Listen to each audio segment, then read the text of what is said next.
자, 주진우 기자에 의하면 이명박이 재임 시에 국정원으로부터 매월 2억 원 이상의 정기 상납을 받았다.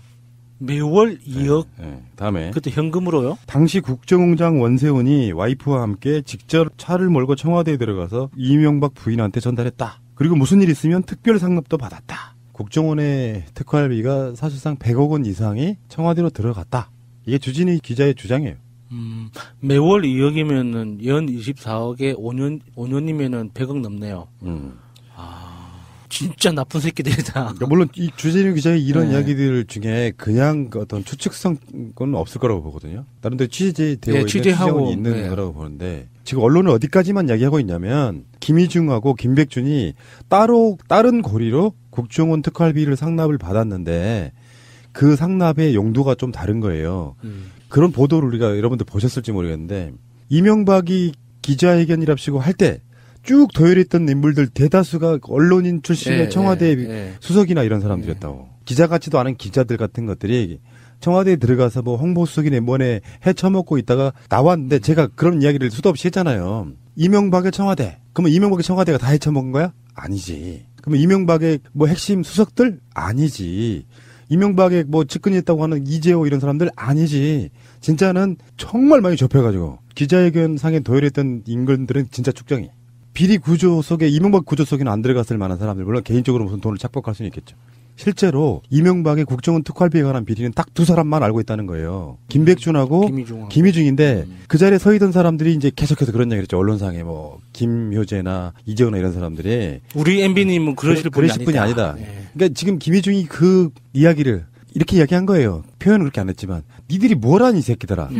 실제로 이명박에 관련된 구조는 나랑 김백준만 알고 있다. 그런 이야기를 한 거예요. 그러니까 그런 사람들은 그냥 정말 이명박이 깨끗했을 거라고 생각하는 사람들일 수도 있어요. 특히 이재호 같은 사람은 자기가 받은 게 없으니까 이명박도 안 받았을 거야. 그렇게 생각하겠죠. 그래서 그 이후에 이명박 측근들이 더 이상 이야기를 못한다는 거 아니에요. 우리 MB는 깨끗한 사람이라는 말을 더 이상 못한다는 거 아니에요. MB에 대한 어떤 배신감도 있을 거예요. 내가 쭉정이었구나. 저런 신발. 우물한 계열이었구나.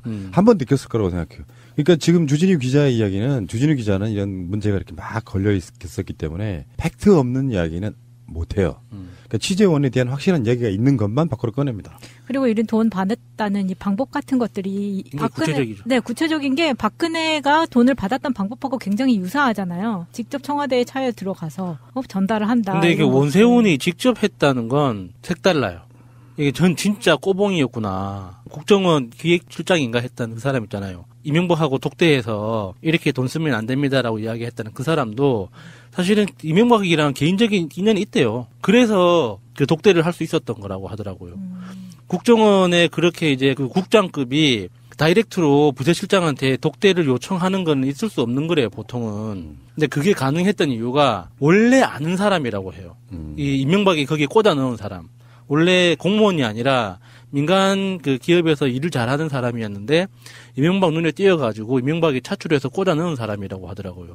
그러니까 그렇게 독대가 가능했던 거죠. 그렇게 국장급들도 그렇고 국정원장이 직접 현금을 챙겨 들고 운전을 해서 와이프 손잡고 들어가서 전달했다는 것 자체가 진짜 이게 이게 상상이 안 되는 거여서 뭐라고 표현해야 될지 모르겠어요. 그러니까 이명박 때의 정치적 구조는 이렇게 봐요. 국정원을 장악한 상태에서 국정원으로부터 정치를 하는 거예요. 블랙리스트 그 부리들이 다 그런 식이잖아요. 그러니까 그 흐름을 박근혜가 그냥 가져간 건데 청와대에서는 청와대 역할은 어느 정도 했겠죠. 전혀 안 했을 리는 없는데 이명박 같은 자들의 특성 중에 하나가 그런 거 있잖아요. 어디서 돈이 나오는지에 대해서 기가 막히게 하는 어떤 본능적인 냄새. 그러니까 국정원에서 그런 돈이 있다는 거. 숨은 돈. 실제로 그 돈은 쓰지 않으면 그냥 날아가는 돈에 가까운 거. 화수분 같은 거지. 그리고 무슨 전시도 아니고. 해가 지나면 돈이 다시 생겨. 화수분 같은 거야. 부자는 진짜 그렇다니까. 어디 주식이 얼마큼 묶여있죠. 몇십억, 몇백억이. 건물에 묶여있죠. 실제로 예금도 꽤 있긴 할 거야. 근데 그 통장에 뭔가를 채워가는 재미. 그리고 나는 돈이 없어. 돈이 없어가지고 자식 새끼 땅 하나 살려고 집 하나 살려고 그러면 한 6억에서 뭐 얼마 정도는 그냥 눈먼 돈. 국정원 특활비를 상납을 받았는데 그 상납의 용도가 좀 다른 거예요. 그런 보도를 우리가 여러분들 보셨을지 모르겠는데 이명박이 기자회견이랍시고 할 때 쭉 도열했던 인물들 대다수가 언론인 출신의 청와대 수석이나 이런 사람들이었다고. 기자 같지도 않은 기자들 같은 것들이 청와대에 들어가서 뭐 홍보수석이네 뭐네 해쳐먹고 있다가 나왔는데 제가 그런 이야기를 수도 없이 했잖아요. 이명박의 청와대. 그러면 이명박의 청와대가 다 해쳐먹은 거야? 아니지. 그러면 이명박의 뭐 핵심 수석들? 아니지. 이명박의 뭐 측근이었다고 하는 이재호 이런 사람들? 아니지. 진짜는 정말 많이 좁혀가지고 기자회견 상에 도열했던 인간들은 진짜 축정이. 비리 구조 속에 이명박 구조 속에는 안 들어갔을 만한 사람들 물론 개인적으로 무슨 돈을 착복할 수는 있겠죠. 실제로 이명박의 국정원 특활비에 관한 비리는 딱 두 사람만 알고 있다는 거예요. 자, 주진우 기자에 의하면 이명박이 재임 시에 국정원으로부터 매월 2억 원 이상의 정기 상납을 받았다. 매월 2억? 네. 다음에 그때 현금으로요? 당시 국정원장 원세훈이 와이프와 함께 직접 차를 몰고 청와대에 들어가서 이명박 부인한테 전달했다. 그리고 무슨 일 있으면 특별 상납도 받았다. 국정원의 특활비가 사실상 100억 원 이상이 청와대로 들어갔다. 이게 주진우 기자의 주장이에요. 매월 2억이면은 연 24억에 5년이면은 100억 넘네요. 진짜 나쁜 새끼들이다. 그러니까 물론 이 주진우 기자의 이런 이야기들 중에 그냥 어떤 추측성은 없을 거라고 보거든요. 다른 데 취재되어 있는 취재원이 있는 거라고 보는데 지금 언론은 어디까지만 이야기하고 있냐면 김희중하고 김백준이 따로 다른 고리로 가능했던 이유가 원래 아는 사람이라고 해요. 이 이명박이 거기에 꽂아 넣은 사람. 원래 공무원이 아니라 민간 그 기업에서 일을 잘하는 사람이었는데 이명박 눈에 띄어가지고 이명박이 차출해서 꽂아 넣은 사람이라고 하더라고요.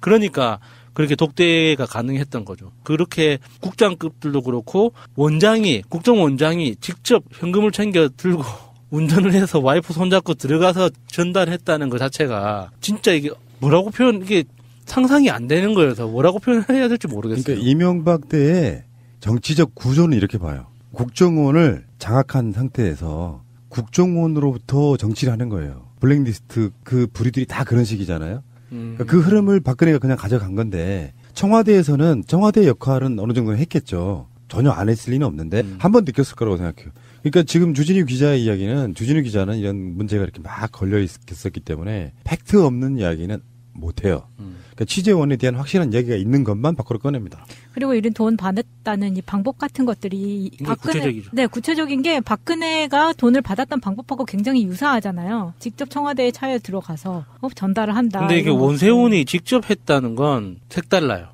이게 전 진짜 꼬봉이었구나. 국정원 기획실장인가 했던 그 사람 있잖아요. 이명박하고 독대해서 이렇게 돈 쓰면 안 됩니다라고 이야기했다는 그 사람도 사실은 이명박이랑 개인적인 인연이 있대요. 그래서 그 독대를 할 수 있었던 거라고 하더라고요.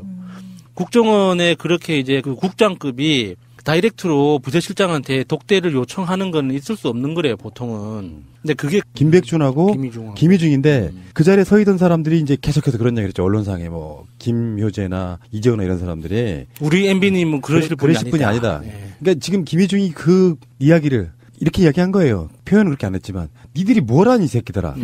실제로 이명박에 관련된 구조는 나랑 김백준만 알고 있다. 그런 이야기를 한 거예요. 그러니까 그런 사람들은 그냥 정말 이명박이 깨끗했을 거라고 생각하는 사람들일 수도 있어요. 특히 이재호 같은 사람은 자기가 받은 게 없으니까 이명박도 안 받았을 거야. 그렇게 생각하겠죠. 그래서 그 이후에 이명박 측근들이 더 이상 이야기를 못한다는 거 아니에요. 우리 MB는 깨끗한 사람이라는 말을 더 이상 못한다는 거 아니에요. MB에 대한 어떤 배신감도 있을 거예요. 내가 쭉정이었구나. 저런 신발.